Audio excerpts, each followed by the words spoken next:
people that are in the kayak sitting.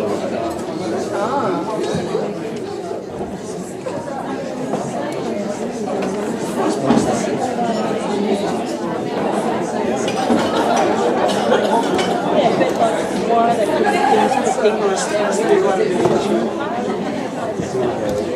They need to be able to get in and out. She's ready.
were they?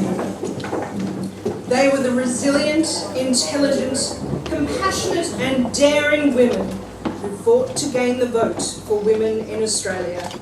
It took decades, and although New Zealanders and Australians led the field, international support and cooperation aided their struggle immeasurably. Female suffrage was an ideal whose time had come. We will introduce you to some of these women whose humanity, resolve, and importantly, strategic actions led to gender justice at the ballot box. Several of these women were performers, and some songs were crafted from the writings of the suffragists themselves. Men played a role, some by supporting the women's battle for electoral equality, others by displaying misogyny, contempt and scorn that served only to fan the flames of determined discontent. They wore very large hats and very long dresses. They used hatpins and plaits to harness their tresses. They recited and sang when they gave addresses. They put up with pain and myriad pinches from corsets and girdles that rained in their inches. They felt they were caught in a torturer's winches. The term should have been suffragists.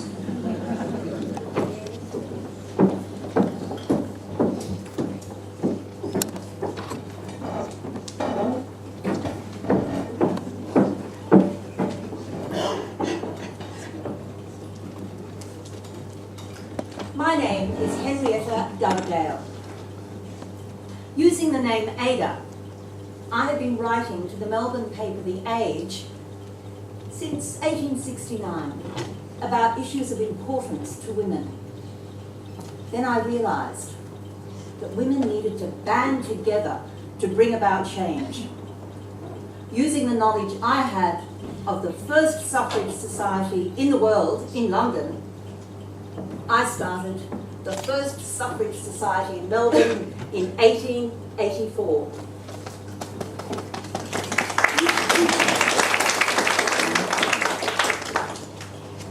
But women alone could not bring about the changes that we needed.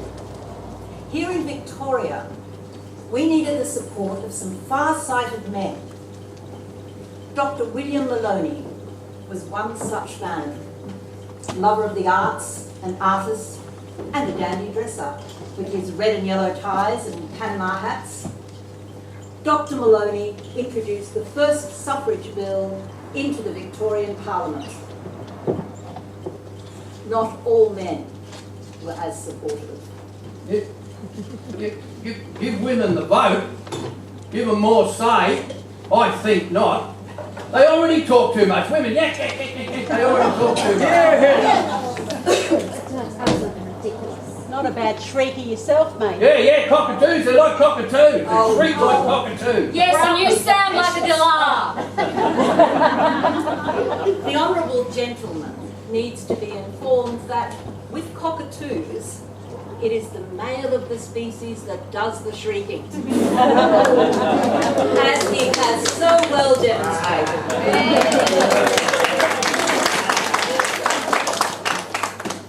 We have been restrained long enough, both socially and physically.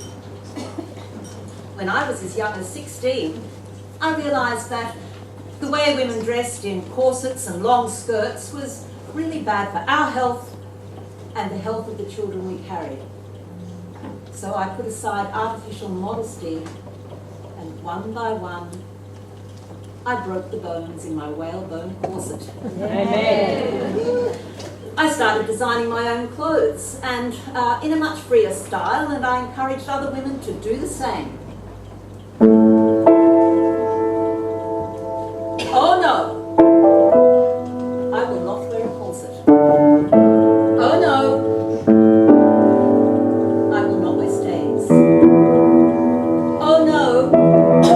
I will not wear a girdle. I want to be free for all of my days. Get me letter one and letter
intemperance, birth control, and taking the knife to rapists. I believe in true ethics, as opposed to religious morality. Education is what we need, I say. Education for women and education for the poorer classes. It is every woman's duty to try to help raise women. Yes.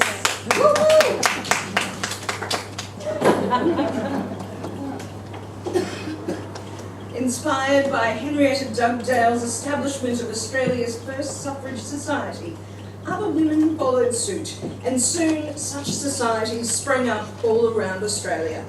They waxed and waned for the next few decades.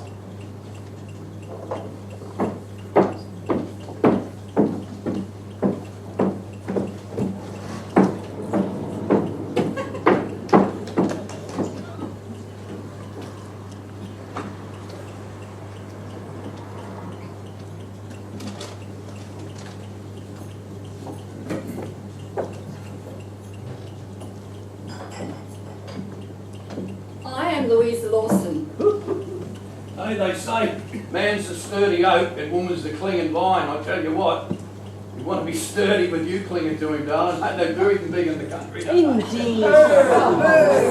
Big, yes, and strong. Strong enough to walk away from an unhappy marriage. The Bible says that women must submit to their husbands. Strong enough to move from Gulgong to Sydney. Strong enough to start the first women's magazine in Australia in 1888. My magazine gave household and fashion hits, but more importantly, it published articles on the unfairness of the treatment of women both here and overseas. I was the eldest daughter of a large family. Poverty and the need to help at home meant I never had a chance to develop my singing skills, even though people in the area wanted to send me abroad to study. My disappointment doubled when my mother burned my attempts at poetry writing. So I poured my creativeness into my magazine and into my son Henry's talents, which I supported by publishing his poems along with my own and those of other women in the Dawn. I used poetry to express my own hurt as well as the hurts of many women. How did she fight? She fought well. How did she light? Ah, she fell. Why did she fall? God, who knows all, only can tell. Those she was fighting for, they surely would go to her. Nay, what of her pain? Theirs is the gain, ever the way. Will they not help her to rise if there is death in her eyes? Can they not see she made them free? What if she dies? Can we not help her?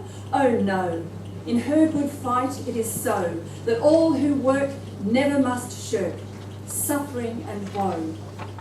But she'll not ever lie down. On her head in the dust is a crown, jewelled and bright, under whose light she'll rise alone.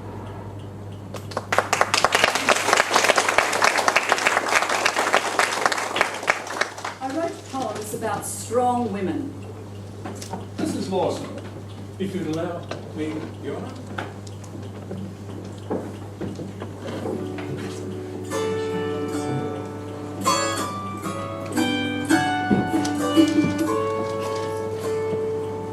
The water has stained her cheek, her lips are even brighter, like virgin quartz without a stain, her teeth are but much brighter. Her eyes are dark and deep and soft, and clear as running water, and straight as any streamer is lit the digger's daughter.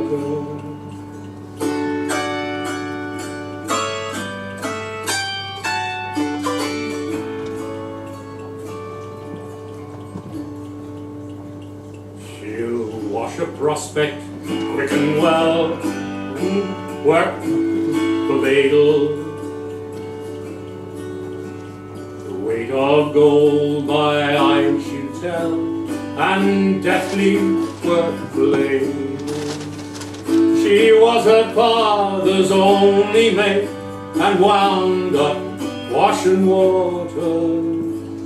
She worked all day and studied late at everything he told her.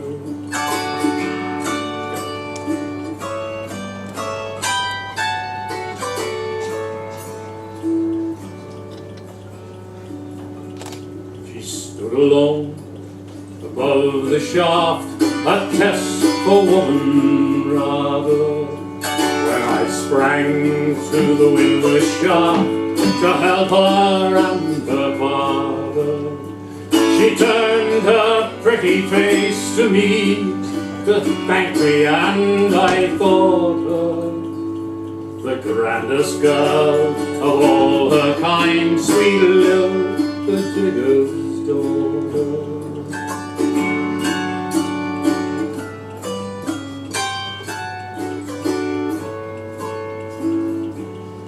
And then my luck began to change. I grew a little bolder and told my love the thought it strange she knew before I told her.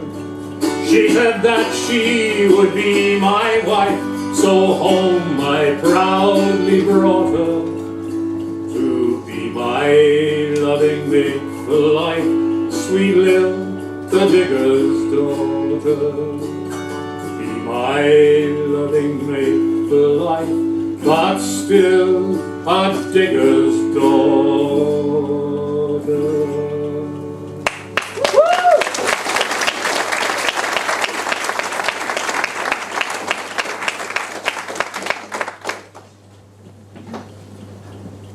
The Dawn leaned to the left, but was spurned by the trade union movement, because at one stage I employed women over men. No, the unions didn't like that. And by nature, I am not given to social niceties or a display of personal emotional needs. This may have upset some people, and I faced opposition from without and within the suffragist movement. I published statements like this: a woman's opinions are useless to her. She may suffer unjustly, she may be wronged, but she has no power to weightily petition against man's laws, no representatives to urge her views. Her only method to produce change is to ceaselessly agitate.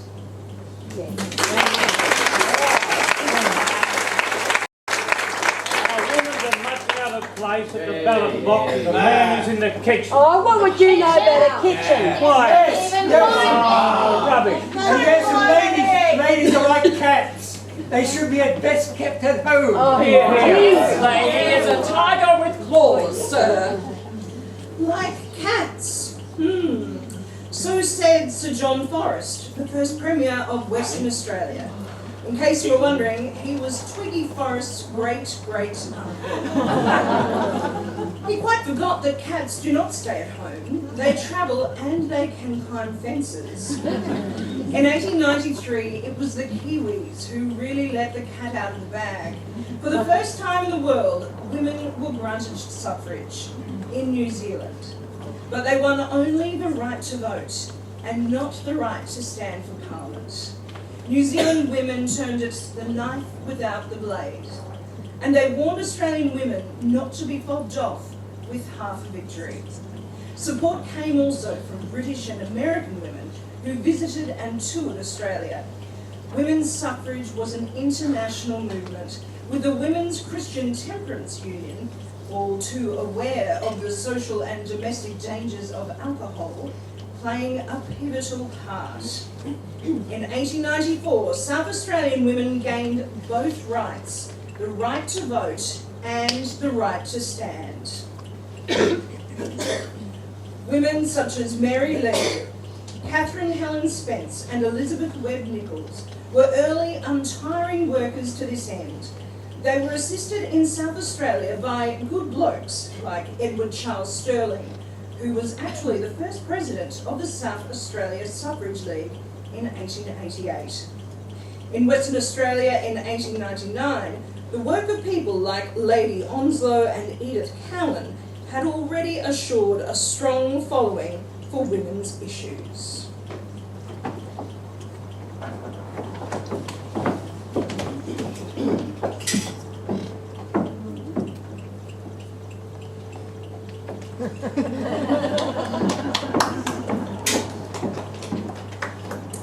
I stand here today in the unique position of being the first woman in an Australian Parliament.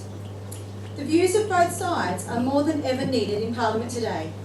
If men and women can work for the state side by side and represent all the different sections of the community, and if the male members of the House would be satisfied to allow women to help them and would accept their suggestions when they were offered, I cannot doubt that we should do very much better work in the community than was ever done before.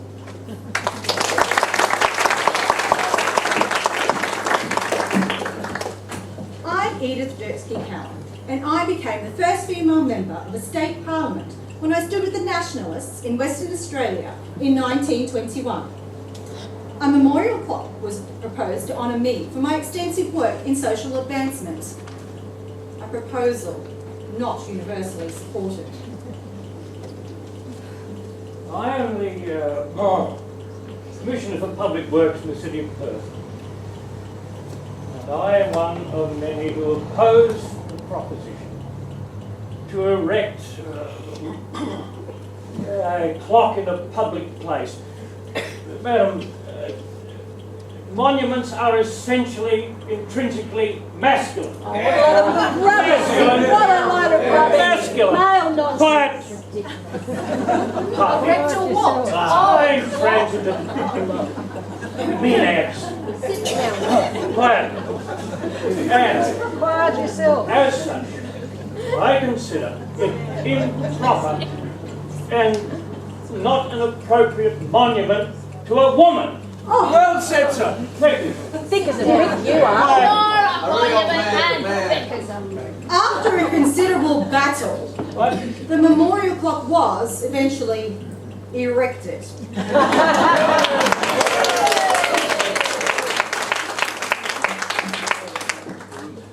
I was also given many other honours. My image is on the $50 note. A university and electoral seat are named after me. Yes, I was very honoured. Unlike Louisa Lawson,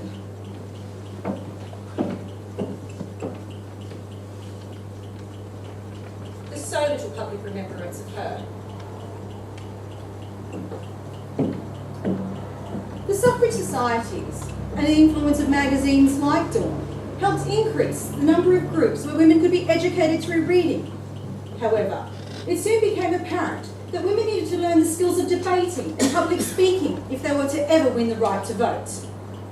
To this end, in 1897, I was inspired by a visiting American activist to turn the St George Reading Circle, established in Perth in 1887, into the Karrakatta Club, where women debated current affairs.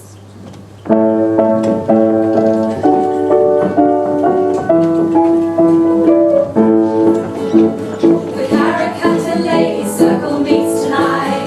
They'll be talking and exchanging points of view. The Karrakatta Ladies Circle meets tonight to decide on what it is that they can do. Sidestep, do-si-do and make a star. Promenade with blackguards to show how in step they are with their eyes.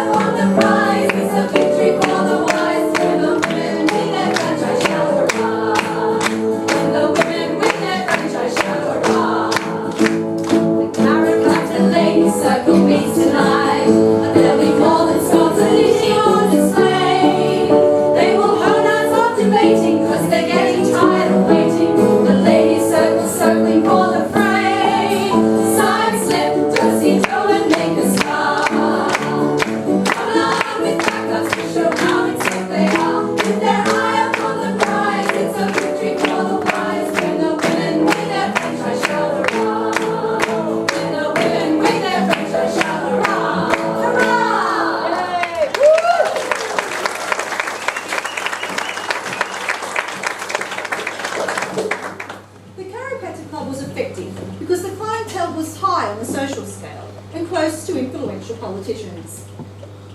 One such politician was Walter James, an independent member of Parliament who supported the suffragist movement. He also supported my belief that sending more children to state schools would lead to a greater human sympathy because of wider social mingling. In 1879, I married the man who became Perth Police Magistrate, and that gave me a great insight into social problems. I was a mother of 5, so my life was very busy, but I remained dedicated to social and political reforms over decades.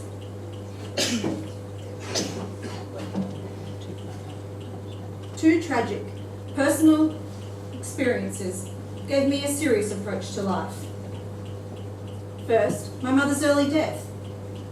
Then, my father married again. But his unhappiness in the marriage led to alcohol abuse.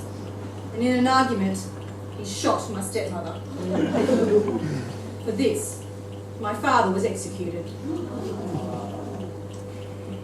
Understandably, like most suffragists, I was a fervent supporter of teetotalism.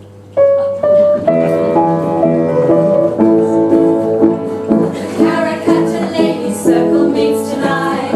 Edith Cowan will be leading in the dance. She will definitely demand that alcohol be banned. Temperance girls get tripped to always chance. Sidestep, Josie Doe and make a star. Wanna have with crackers to show how in step they are. With their eye upon the prize, it's a victory for the boys. And the women in their franchise shout hurrah. And the women in their franchise shout hurrah. Hurrah!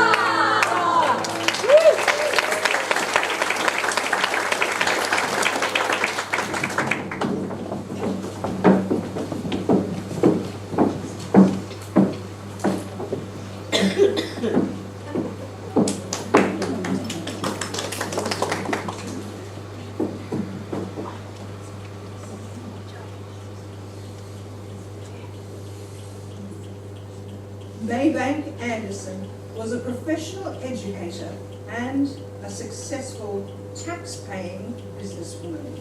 Just because some women pay tax is not an excuse to give all women vote.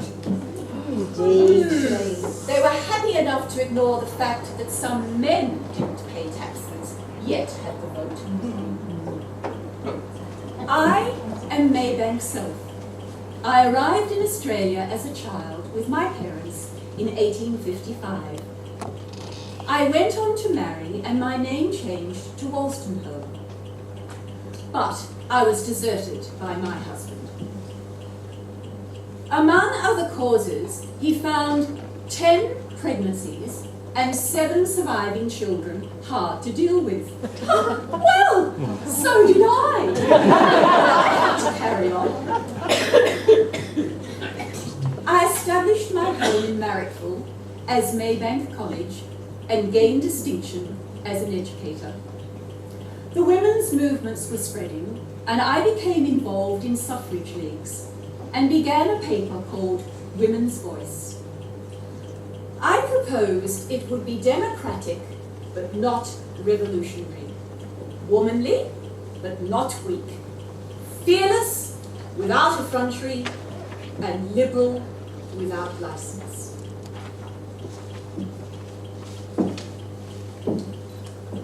I'm not a political woman myself, for the simple reason that too much valuable time is wasted by politicians in personal quarrels. Education was my driving force. Without it, the vote would never happen. Without it, the vote would be poorly served. And with that in mind, I helped set up the first free kindergarten in Australia in Woolloomooloo in 1895.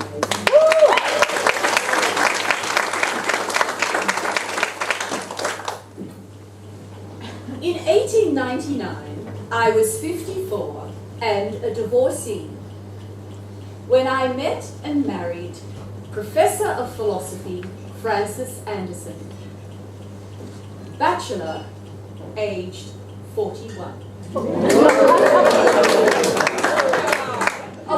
It was a meeting of hearts and minds.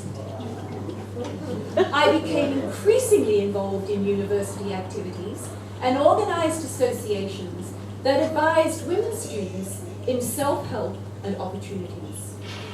But I did not neglect my first and very important role. I wrote songs and poems and other educational material for children. It's my strong belief that songs aid brain development in children. Little paws, pretty paws, I want to know when weather's wet and cold, where do possums go? Hey possum, old possum, tell me true, when summer's gone, what do possums do? I found a woman there in a tree.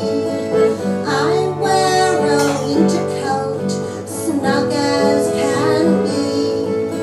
Warm there, dry there, sleeping sound, with my nose between my toes and my tail curled round.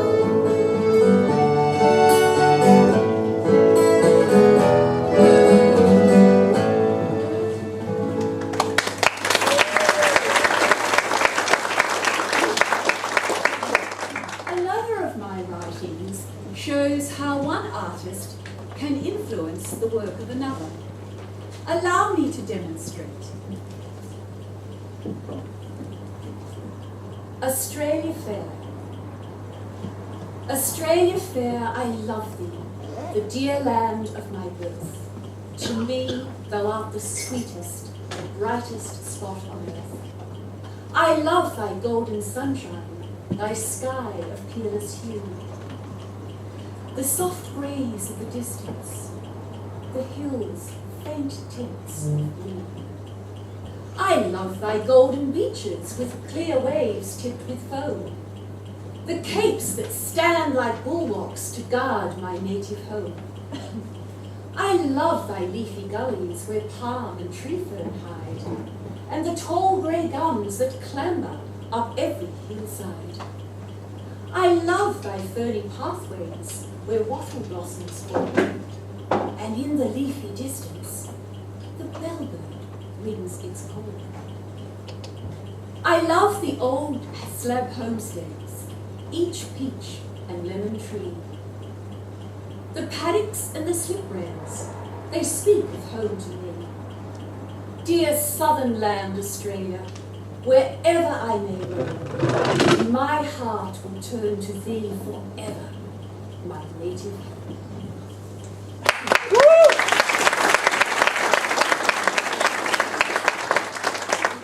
My poems were written at least 30 years before My Country by Dorothy O'Keller, who used to live quite close to us on Sydney's North Shore. Oh, I loved poetry, but education was always my main focus. Down through the years, I hope educators do not forget this. The greatest science of the unfolding of a human being is the grandest science to which the human mind can ever devote itself.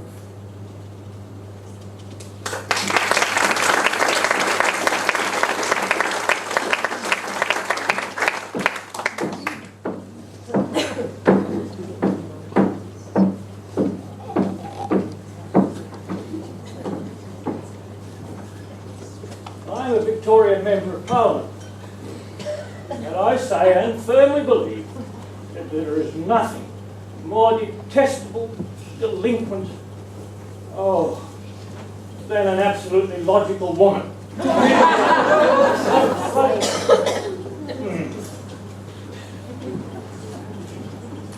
The woman, part of her charm is her very unreasonableness. Quiet, you harpy. Can I really say that? And I asked of the gentlemen of the audience who would kiss a political woman. And what self-respecting woman would allow you to kiss her?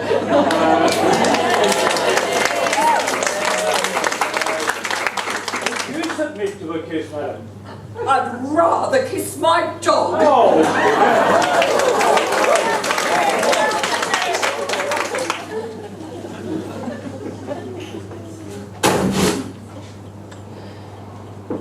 I am Vida Goldstein. And I was very political. And I was also seen to be very kissable. I turned down many suitors.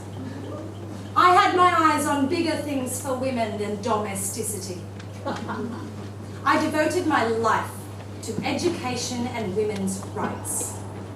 I knew marriage would hamper my work. I was born in St Kilda in 1869 to devout Protestant parents from Ireland. But if you're thinking that Goldstein implies other origins, well, you're correct. My grandfather was Gerhard Schumacher, a Polish, Jewish freedom fighter. And I had fighting in my blood. And I did fight too, for the vote and for peace. And it was seeing that clubs and societies needed more action to back them up, we in Victoria decided to create the Monster Petition, claiming that women should have equal voting terms as men. And we collected 30,000 signatures in 6 weeks.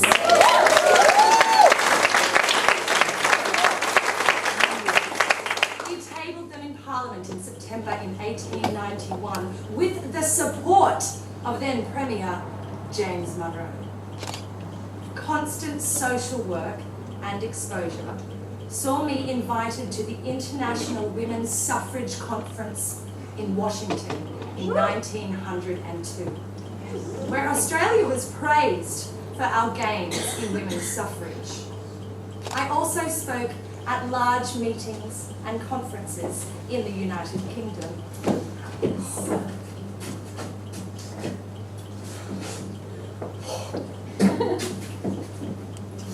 I am Alice S. Blackwell.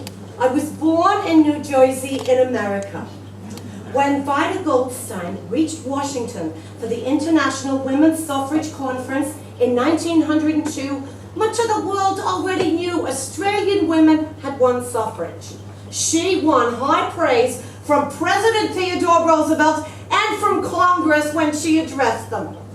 She was such a vibrant speaker and such a beautiful young woman. She gave us confidence that we too could gain suffrage. I was so thrilled by Australia's gains, I was inspired to write a song in praise of Vida Goldstein.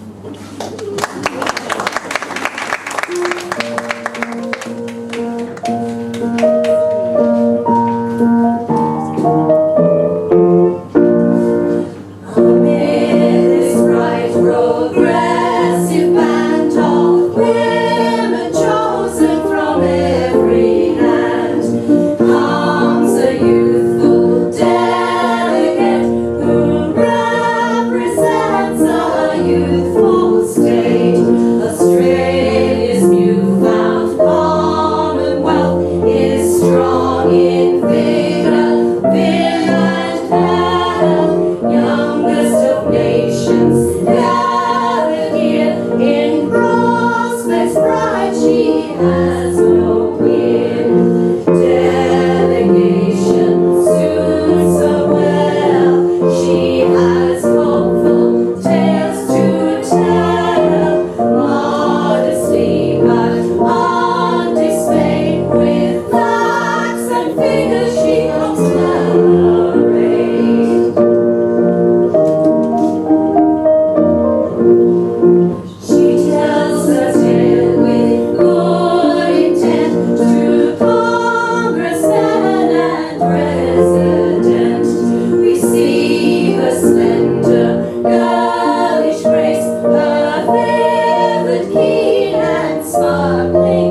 for Parliament in Australia.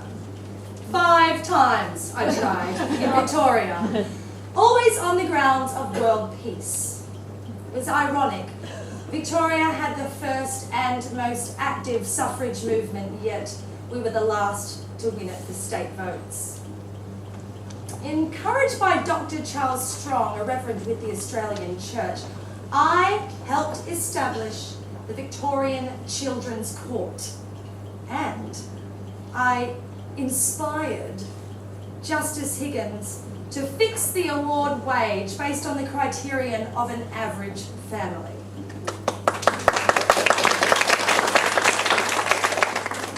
Yeah, I travelled the strategy thread very well.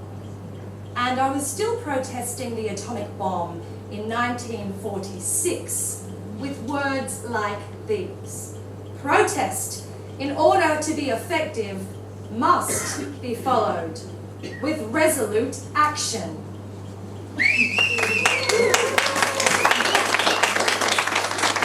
An electoral seat was named after me, and in Portland, another seat bears my name.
Fight.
ladies and gentlemen, friends, that's a wonderful first half.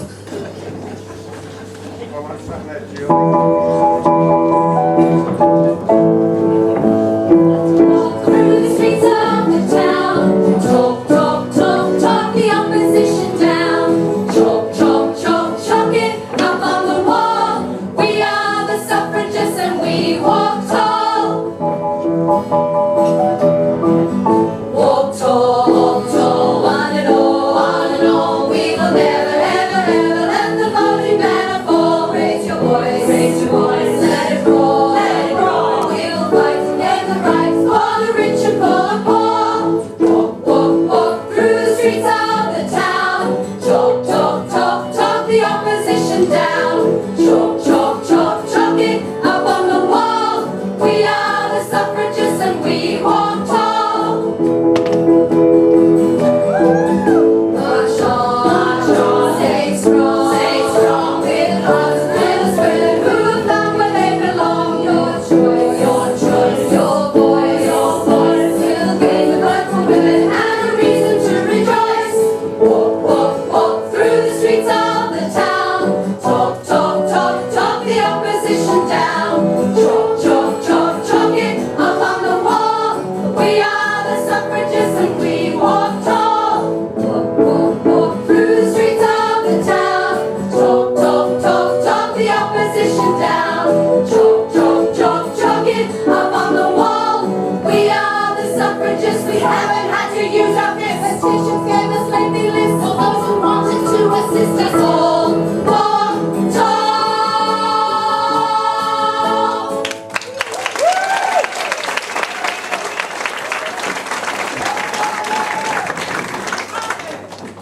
Not all suffragists supported federation, but most Australians did. And on the 1st of January 1901, the voice of the people had its effect. The states of Australia became a federation. The following year, on June the 12th, 1902, another major event in Australia's history took place. Federal Parliament gave all Australian white women the vote and the right to stand federally. Perhaps the vote was influenced by the words of Sir William Lyne when he asked Australia's first Parliament, "Is it not a gross wrong to cut off from the right to franchise half of the people in this country who possess 3/4 of its moral fibre?" There was a downside. Unlike the New Zealand women, Australian women had forgotten their Indigenous sisters. Aboriginal women in Australia had to wait until 1962 for uniform voting rights, a serious shortcoming. Australian women too had to wait quite a few years for the right to vote and stand in all state elections, but their federal victory was hailed worldwide. Australia was envied. The bright progressive band stretched out.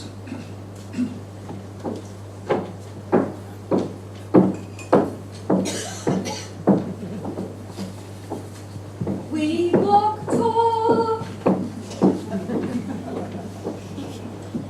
Wielding a pen, dressing up, and organising dinners. That is what women are best at. How about leaving the serious stuff to us chaps, eh? Oh, what serious stuff? Drinking and carousing? Bulk of women are utterly incapable of doing the work of men. You, sir, are an ill-informed fool. That was George Dibbs, New South Wales Premier. I am Rose Scott, Rose by name and Rose by nature. I was definitely a thorn in his side. I worked for measures to reduce men's power over women and to offer women options beyond marriage or prostitution. In my home education, I was influenced by Shakespeare's The Taming of the Shrew and J.S. Mills' The Subjection of Women. These helped me to realise that a life spent in the service of just one man is a wasted life. Dr. Being my late sister's boy gave me insights into education, and I published an article in the Sydney Morning Herald in 1889 entitled Home Lessons, which condemned cramming and the competitiveness of the education system. I often wondered if my views had any influence down the years. I was well connected in Sydney society, and I allowed my home in Wallara to become a salon for politicians, judges, philanthropists, writers and poets to gather. As a member of various leagues and societies, I fought for franchise, skillfully using my social contacts and lobbying skills astutely, and my feminine charms charmingly. Opposition inspired me to work harder, and with the loyal support of Harry Holland, journalist, I helped organise the women who sew things, the Tailoresses Union of 1901. There, Mr. Dibbs, I wanted to say, women can do the work of men. We gained the federal vote in 1902. However, changing other laws was my purpose. I wanted to raise the age of consent to 16 and make the public soliciting of prostitutes and the abandoning of women seduced under promise of marriage punishable offences. I campaigned in 1903. Sorry? Yes, it was. 1903. With the abandoning of a woman seduced under promise of marriage. We campaigned for Ethel Herring, a young woman convicted of shooting her ex-employer at Cara. My portrait by John Longstaff is held in the Gallery of New South Wales. However, it was my success with Ethel Herring that I valued the most. This is her story.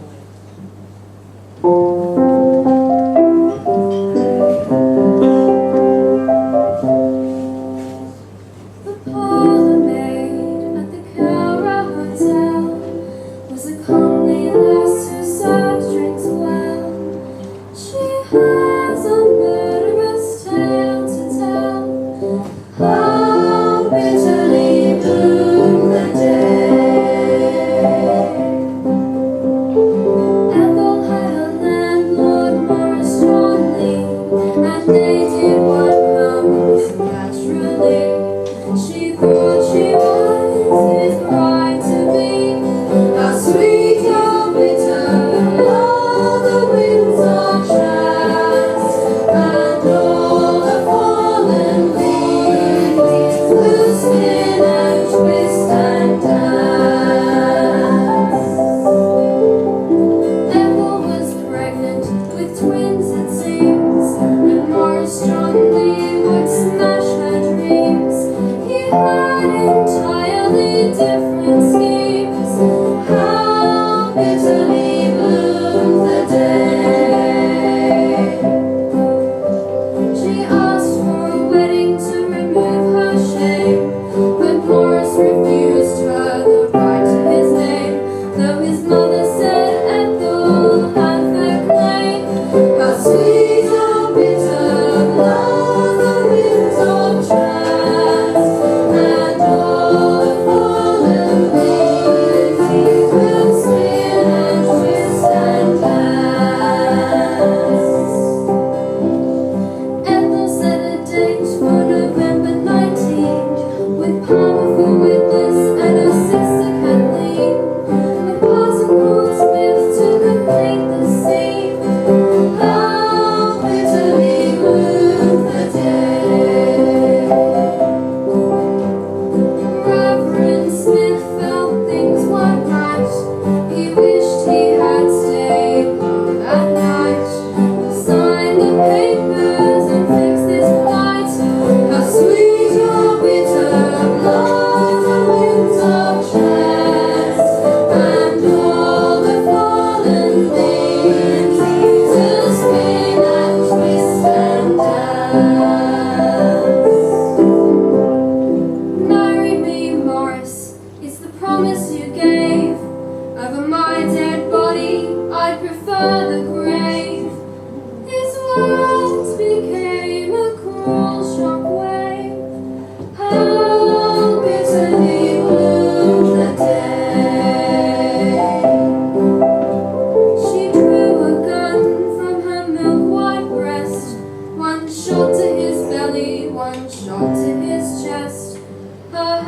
was grabbed, next shot did the rest.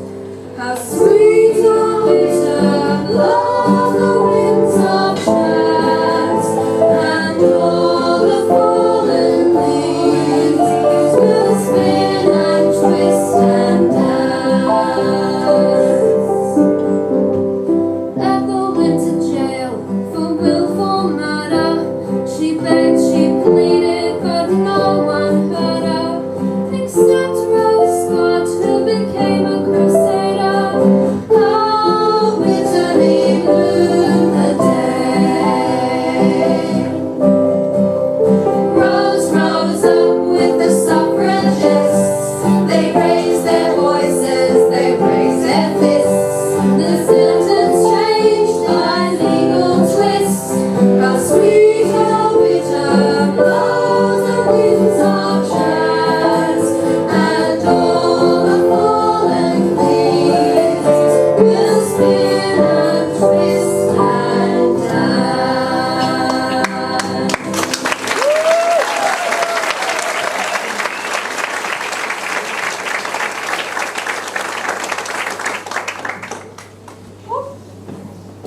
There was a young woman of fashion who for everything chic had a passion.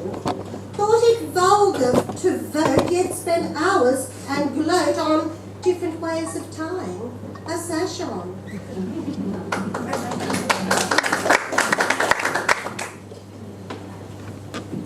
Your vote is your voice, and to find it you must consult your own hearts and minds.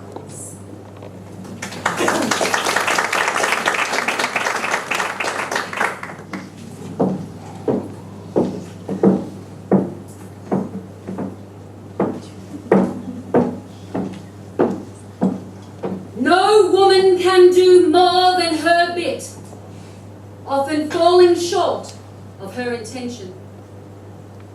It has been my privilege to have as co-workers some of the finest women in Queensland, and it is the success and development which attended our efforts was and is due to their loyalty and self-sacrifice, without which no sure foundation can be laid. Hey, while you women are out here chattering, who's home looking after the babies, eh? Hey? My husband is. He supports our movement. Yeah, but hang on. Give all women the vote. I mean, that means barmaids can vote. I mean, Sheila that's pulling your beer is it? What? Hey, I'm a barmaid. Come over here and say that. Comments like that were thrown at me along with rotten fruit. I'm a Queenslander. Yay. I was mercilessly heckled from one public meeting to another, not only by spontaneous individuals, but also by hired gangs. Fortunately, I had developed a flair for repartee. I credit the honing on this skill on a position I held as superintendent of mission to sailors in support of my father, a Presbyterian minister. You women don't want votes. You want something else, don't you? I've had quite enough of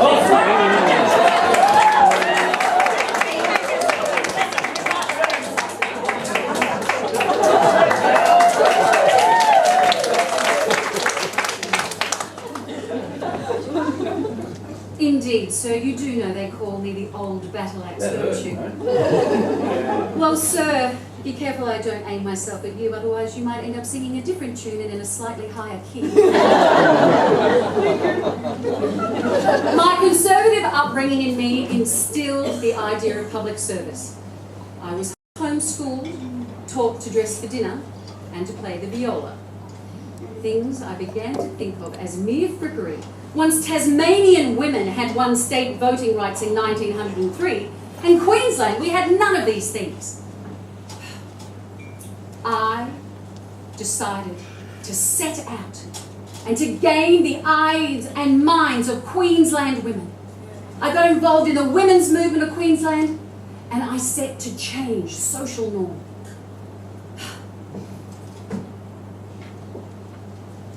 I was often refused transport and barred from public halls for the early meetings.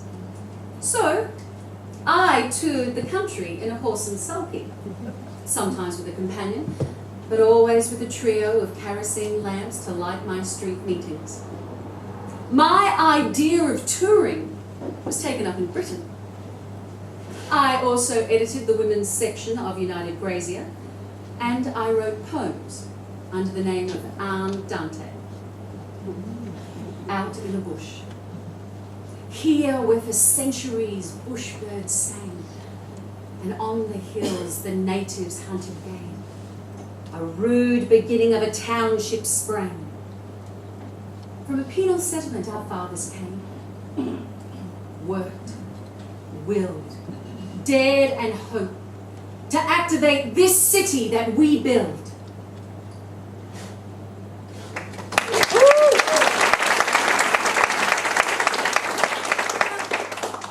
I did not share the same beliefs as many of my fellow suffragists. I was a monarchist and an anti-socialist. Proof you don't have to be uniform in beliefs to join forces to right a universal wrong. Queensland Premier Arthur Morgan supported my work, and in 1905, Queensland women won the vote.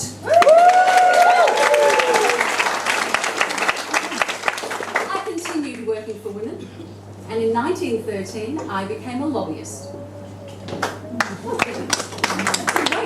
Through my lobbying efforts, old criminal codes were rewritten to ensure that domestic violence became a criminal offence, and inheritance laws were amended to ensure that women could claim a part of their husband's estate.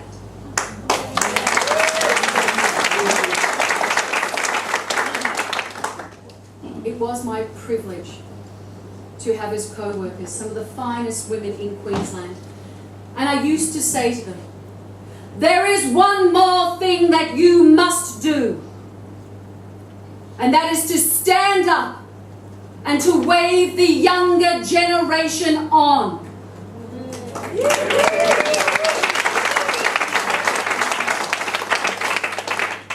I was delighted when a creative arts scholarship was established in my name. Once we won voting rights, the arts no longer seemed to be frippery.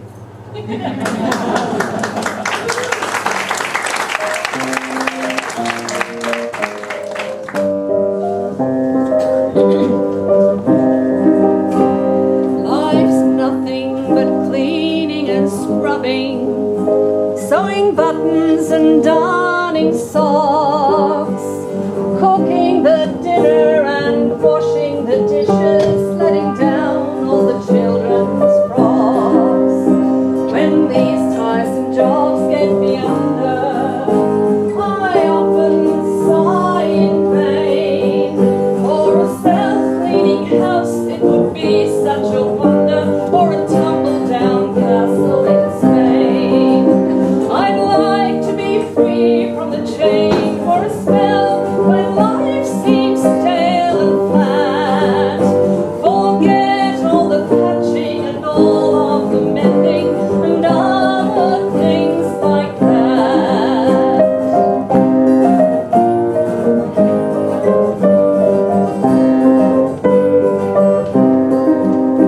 In the morning when I am sweeping out dirt from the day before, the tears from my eyes come creeping and they fall on the kitchen floor. And when I hear the fine motor cars go scooting past my door, I wish I could change just for a day and let someone else sweep the floor.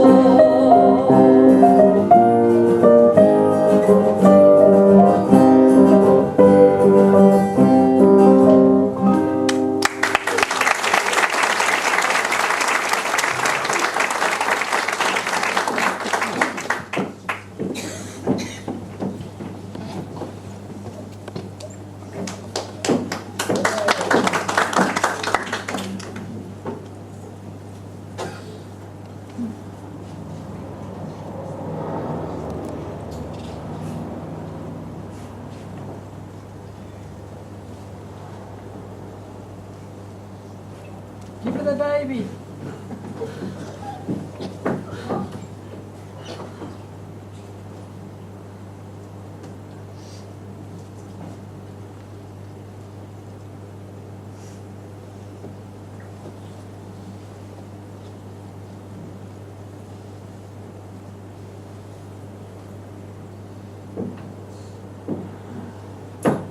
I was born in England, and in 1874 I went to Sydney, where I met and married Jewish merchant George Barrow Montefiore. We had 2 children. In 1889, George was lost at sea. That was a cruel shock. And so was my lawyers informing me that as a woman, I had no automatic rights to the guardianship of my own children. I was shocked, yes. At that time, women had no right to their own children. That was when I, Dora Montefiore, became an advocate of women's rights. At my home, on the 29th of March 1891, I held the first meeting of the Womanhood Suffrage League of New South Wales.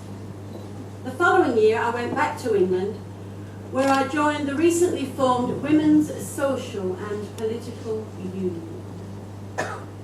I was definitely, defiantly red.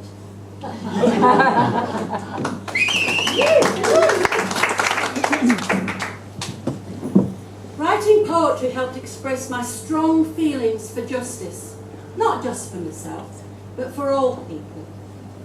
In 1898, I wrote a book of poems. I'm not sure what you said.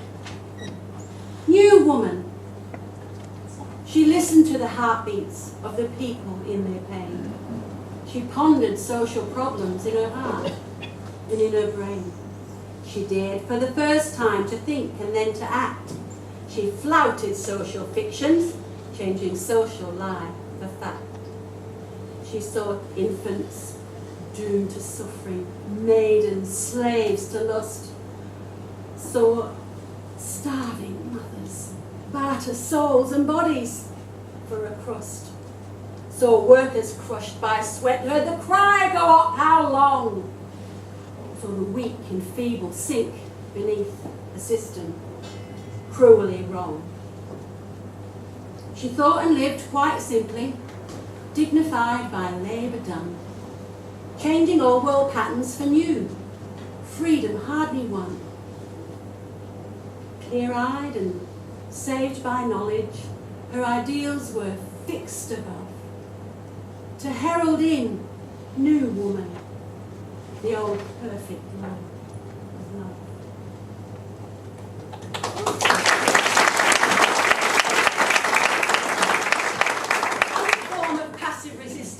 In 1906, I refused to pay taxes because, as I claimed, taxation without representation is tyranny. I barricaded myself into my Hammersmith home.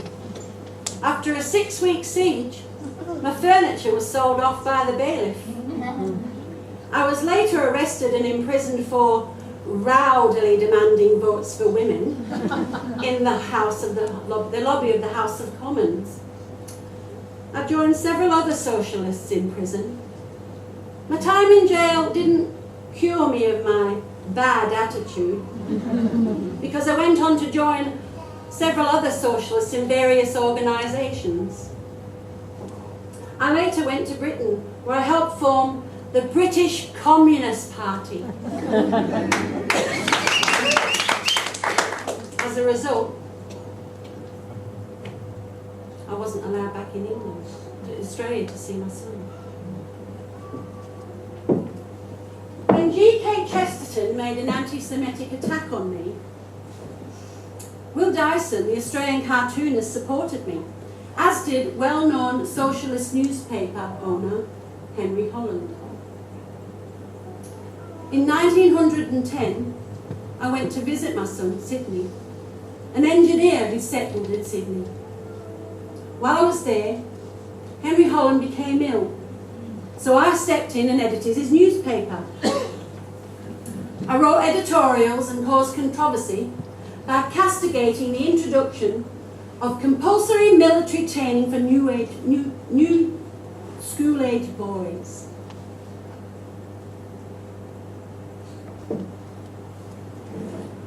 In 1913, I helped evacuate starving Irish children. I was later arrested for kidnapping and then released.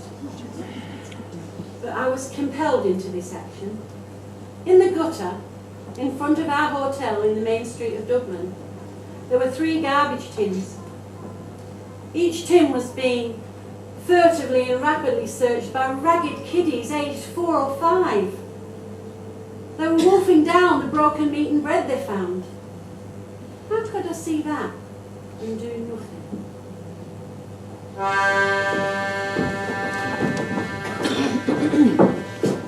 Montefiore, she was a girl with lots of go.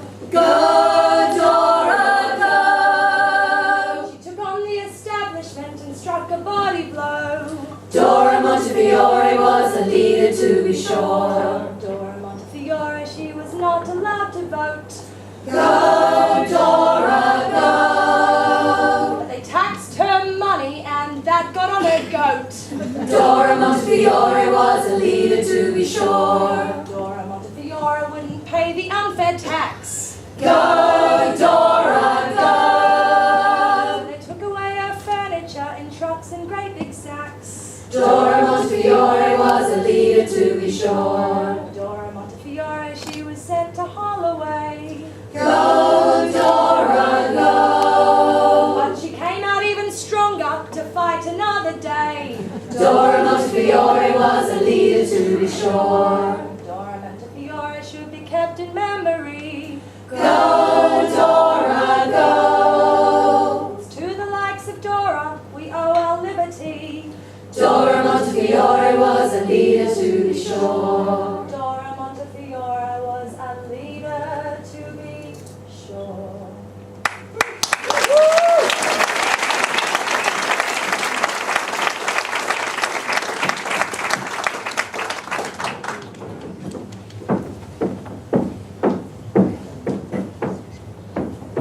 Women leaders, to be sure.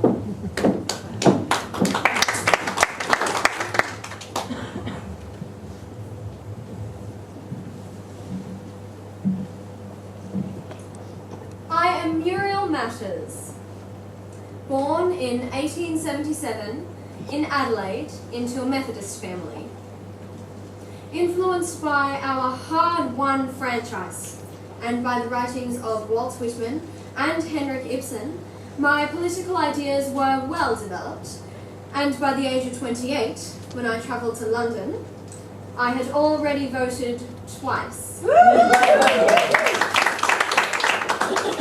My studies and skills in music, acting, and elocution gave me many theatrical opportunities and, I am modest enough to say, a great deal of success as a performer. But it was through journalism that I met George Bernard Shaw and the most famous anarchist of the time, Prince Peter Kropotkin. They both encouraged me to use my artistic skills for something more meaningful than acclaim. Art is not an end, but a means. I felt compelled to help British women achieve the same voting rights that we had won in Australia. In 1906, the term suffragette was born to describe women fighting for voting rights. I joined the Women's Freedom League, which strongly opposed the status quo but did not agree with using violent means. But I did become a strong activist.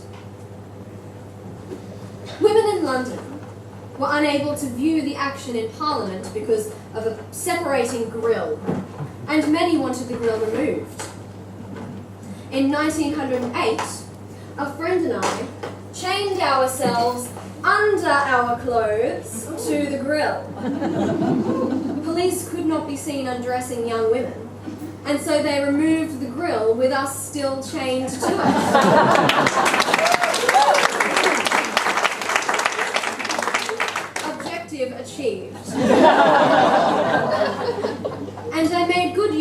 my strong acting voice while this was happening. In effect, I became the first woman to speak in British Parliament.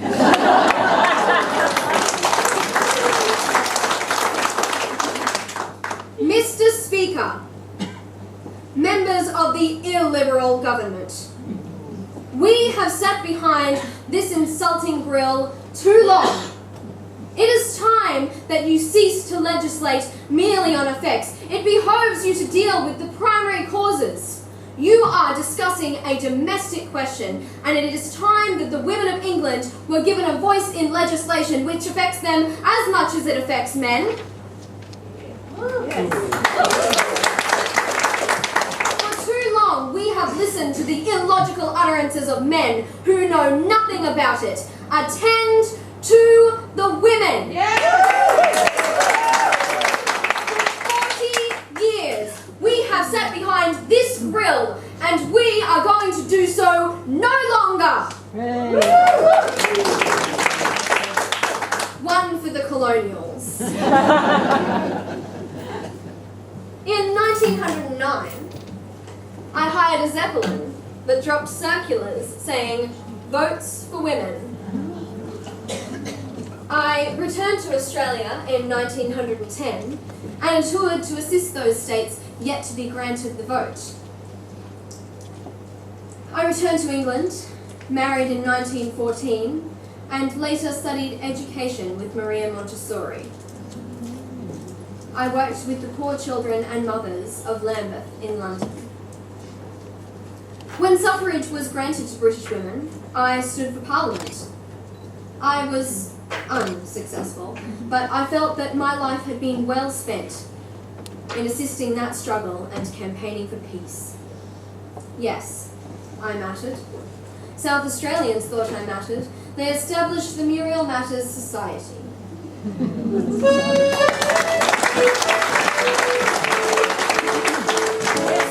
Muriel matters. She matters because she is fighting for fairness, and yes, Muriel matters. She was gutsy and gorgeous and gay. You're from the south, where Cornelius survived. And you're from the south, whose passion and pride took the fight for the vote to women worldwide. Yes,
My name is Phyl, Premier of Queensland. I propose to introduce a bill into Parliament which would give every adult Queenslander the vote. But men who have fathered 2 or more legitimate children should have 2 votes.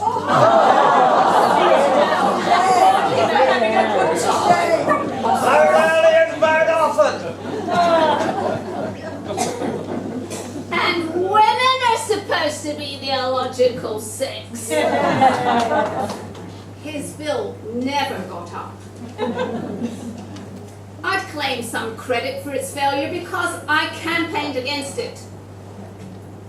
And some should also go to my father, a Chartist, who influenced me to be a rebel against the social order.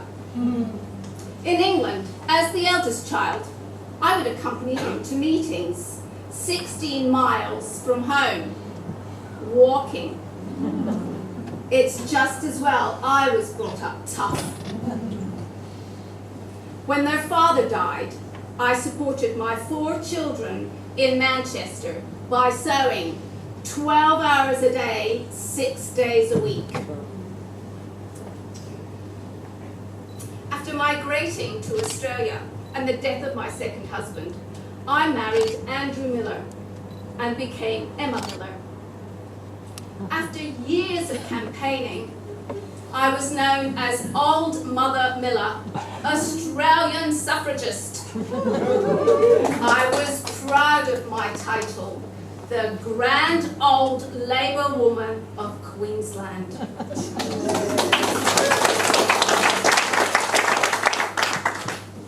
My motto was a paraphrase of a part of Thomas Paine's The Rights of Man.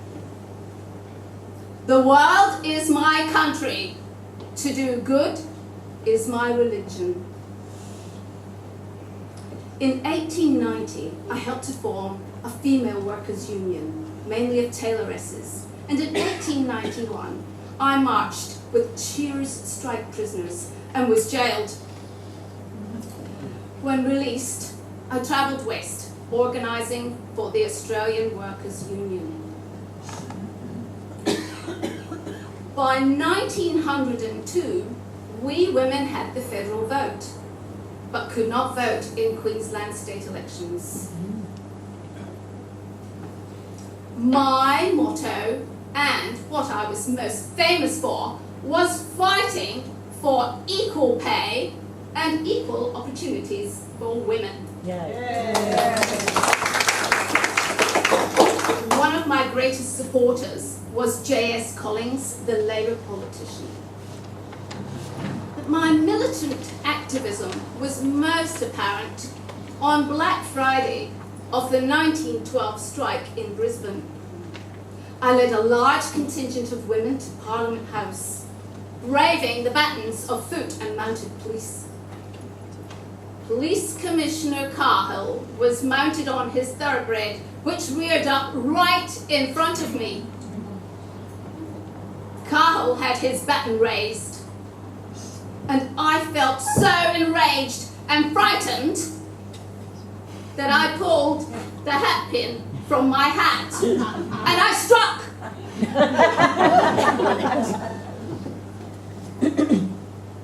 I wish I'd got him, but I got the horse. Cahill was thrown and injured. I never meant that to happen. But I confess, I was more sorry for the horse than I was for the commissioner.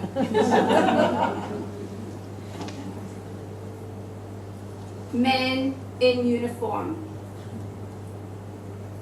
My hatred of militarism led me to take an energetic part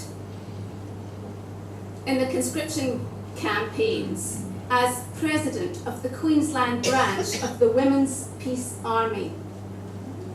If women had not had the vote, what would have been the result of the conscription referendum?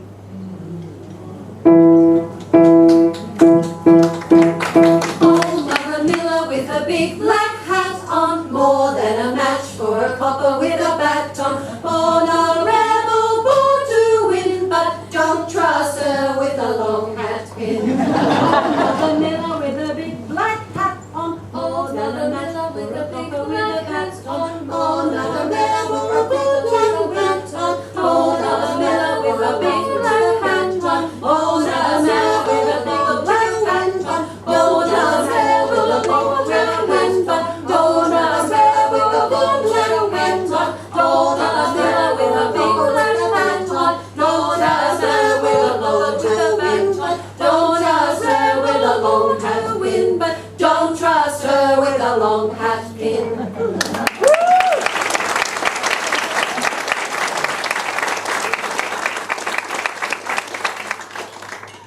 Don't trust me with a long hat pin.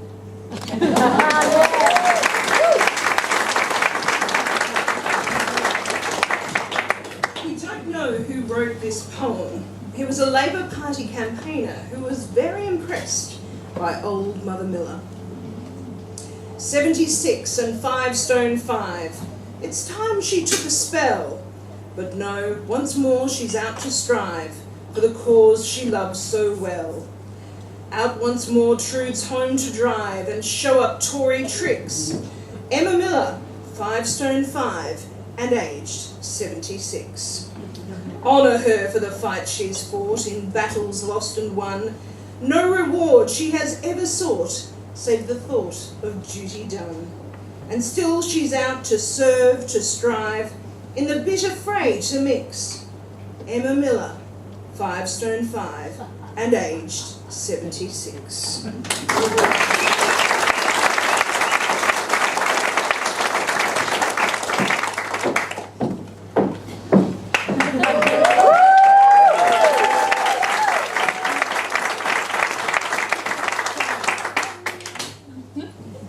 With daring and dignity, they had to fight opponents like these.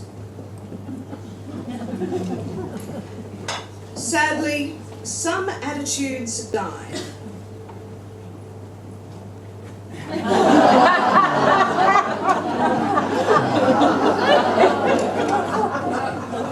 But positive changes and attitudes have evolved, and the strength, resourcefulness and determination of those who fight for gender equality are undiminished. These pioneering women kindled the flame, kept it burning and passed it into new hands that will carry it steadily forward. Hands like those of 15-year-old Malala Yousafzai, shot in the head by the Taliban for her fight for education. Hands like those of our Indigenous women who have fought through the double struggle of racism and gender inequality to make their voices ring loud and clear on the international.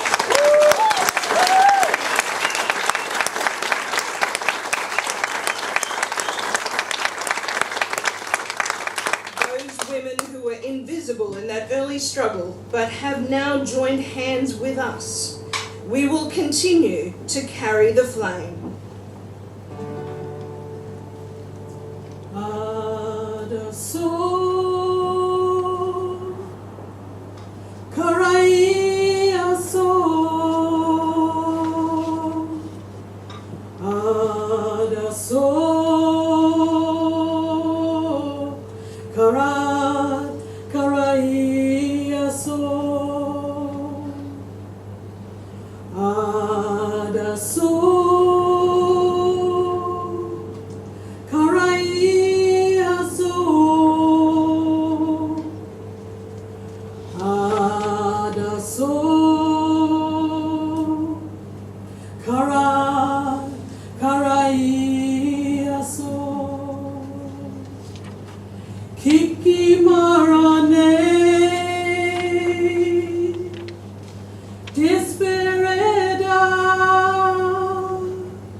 The women needed it and used it.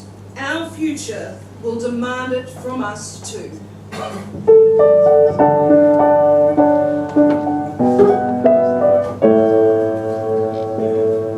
When people try cooperation, they will need determination, and it won't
like to say a big thanks to the legendary Miss Anne Boohan and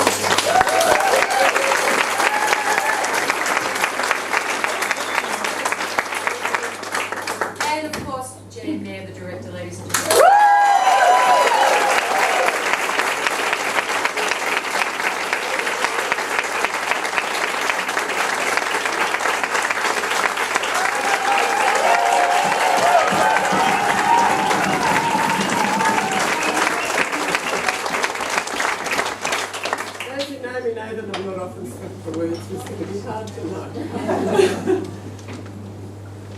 I don't know what to, thank you.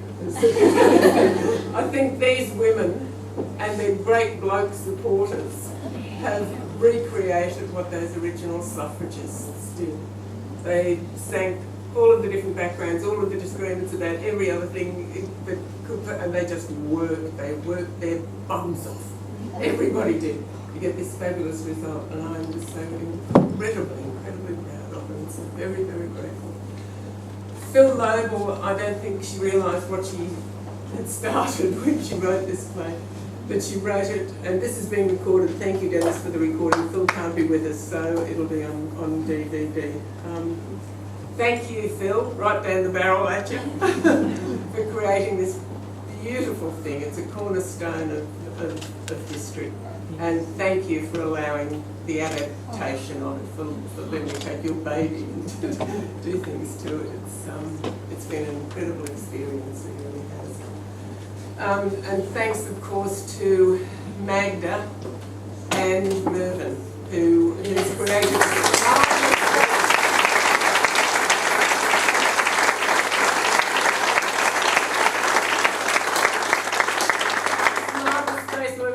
things that have social relevance and guts, and theatre that's got meat on the bone, because by God we need it now as much as we ever did.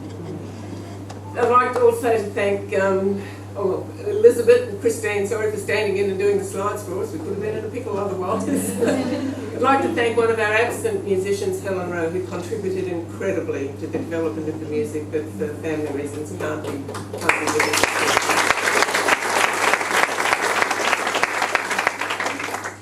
And there's one woman without whom we wouldn't even know about this play.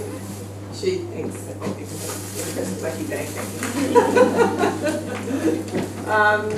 Lynn Matheson saw this show with her husband Evan in Canberra, realised what an absolute pearl it was, brought it up here to us, and the hats. Incredible hats. Without it, we wouldn't have the show tonight. Lynn, thank you so very much.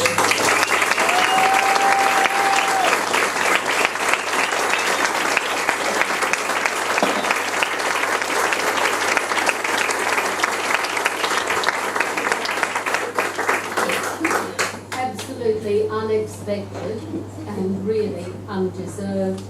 Jan and the cast, you have absolutely done Phyl an honour with what you've done with her material. Phyl's a true teacher. She likes to see her material taken on and given wings and fly. Tonight's been an absolute pleasure. Congratulations.